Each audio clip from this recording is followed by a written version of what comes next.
All right, everyone's full, right, with the food? Sabri, thank you so much for giving me the invitation and the kind introductions.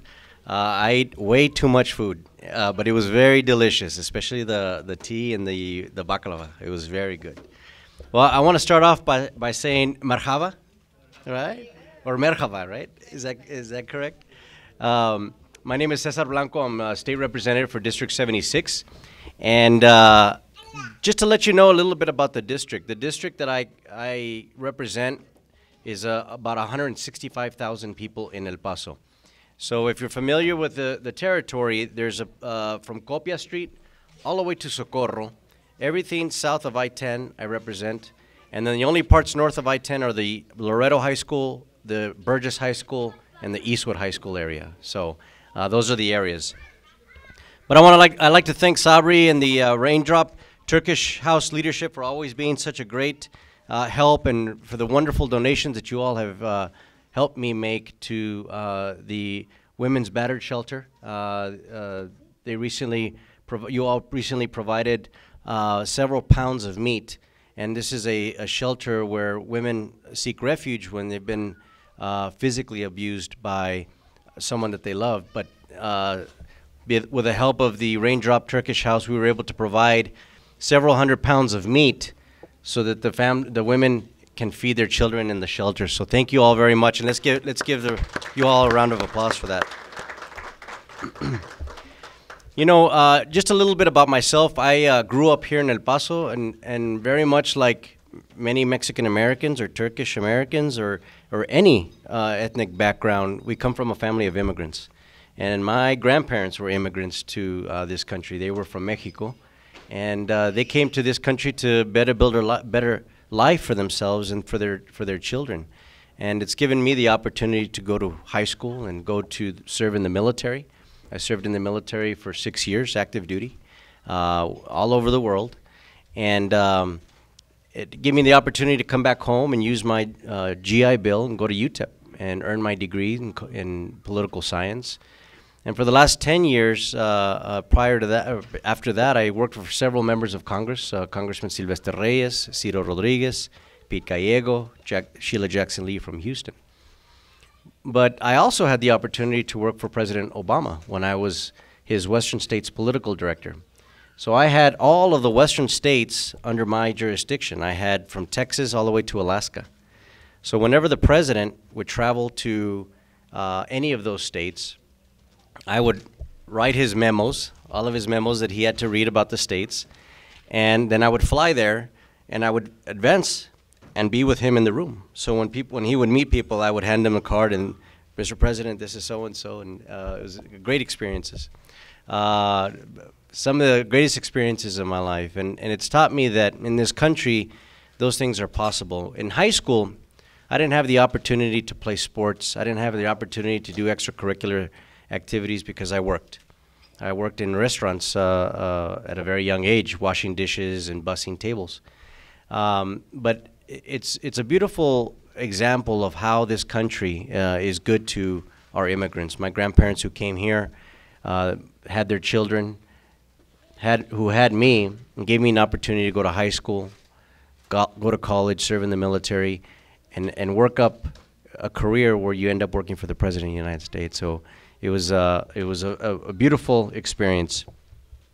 I want to talk a little bit about what we've done in the legislature. I am brand new elected. I've served, this is my second year, as Sabri had said, and we were very successful this year in El Paso. We were able to bring home a lot of resources. There are only 5 representatives that represented El Paso in Austin, Texas, at the Capitol, and there's 1 senator. And when we're going to Austin to fight for resources and to make sure that we bring home the resources for El Paso, we have to work together, because we're going up against the 15 members that represent Houston, and the 10 members that represent San Antonio, and the 10 members that represent the Dallas-Fort Worth region. So we have to be a small, very unique, tight group that helps our community. But I'm proud to say that we were very successful this legislative cycle, and I want to talk a little bit about some of our successes. And one of them was a very important one. UTEP, as a result of this legislative session, is going to have a brand new pharmacy program. where we're going to be able to teach and educate our pharmacists here in El Paso. They received $7 million for its very own 4-year pharmacy program. So if anyone here is interested in becoming a pharmacist, you can actually come here to UTEP and get that degree, which is great. Because here in the border, not only in the border, but in Texas, we have such a shortage of pharmacists. We don't have enough. So we want to make sure that we grow our own pharmacists here. I'm also excited to talk about the Texas Tech Health Science Center. As you all know, we have a medical school here at Texas Tech. We're very proud. It's right across the street from Jefferson High School.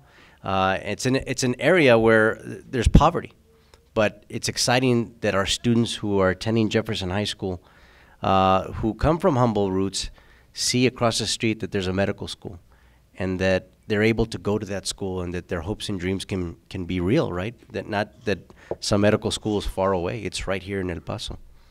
So one of the first priorities that I had when I went to the legislature, because Texas Tech is inside my district, was to make sure that I have a bill that allows for a tuition revenue bond here in El Paso, and we were successful.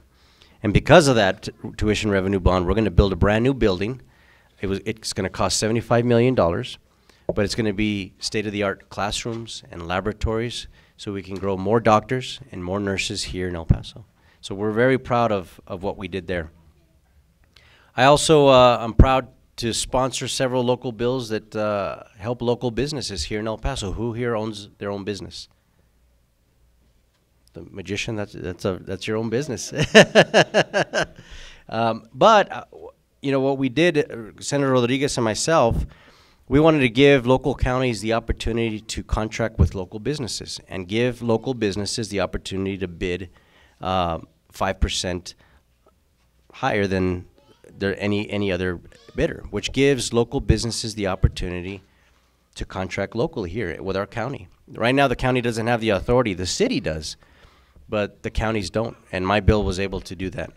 It didn't pass. It actually was vetoed by the governor, so next time hopefully we'll get another shot at it.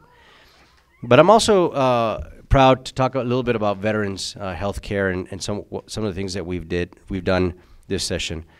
We put more money into our veterans courts. As you all know, when our veterans come back from war, they have a lot of, some of them have mental health issues with PTSD or traumatic brain injuries. We want to make sure that they have opportunities to come home and find employment. And one of my bills allows them to help start up a business if they're interested.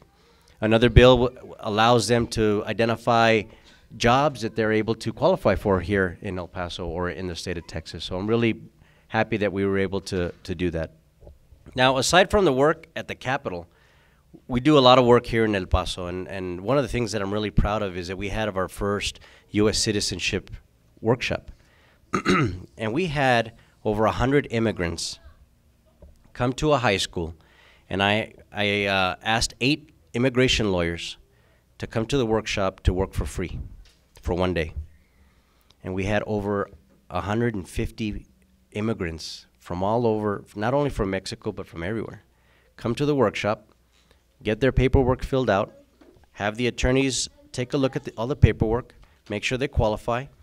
We send them to the middle of the room where we had a lot of volunteers helping them fill out their paperwork.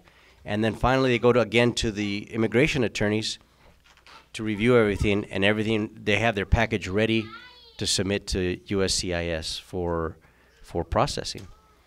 On average, you spend $1,500 with an attorney to prepare that paperwork. Well, that day we got it all for free, and we did it for over 100 people.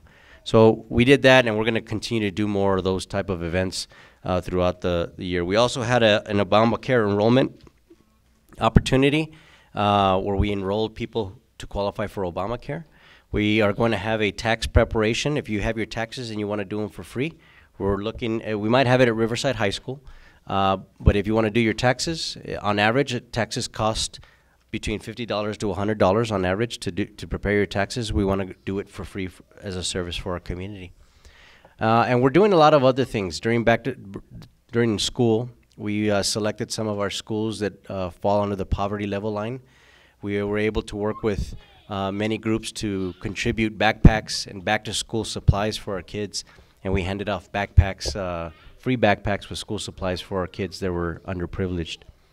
And then we also, during Thanksgiving, provided turkeys. We had over 100 turkeys that we presented to families that were needy. So we do a lot of work, not only at the Capitol, but it's important that we do a lot of community work here. And I'm very proud to say that I've had the opportunity to work with Sabri and my friends here at the Raindrop Turkish House, and I look forward to learning more about your beautiful culture, about your beautiful religion, about how you all are part of the fabric of our country. Because one thing that I've learned as someone who served in the military in foreign lands is that one of the beautiful things about our country is that we're open and we're accepting.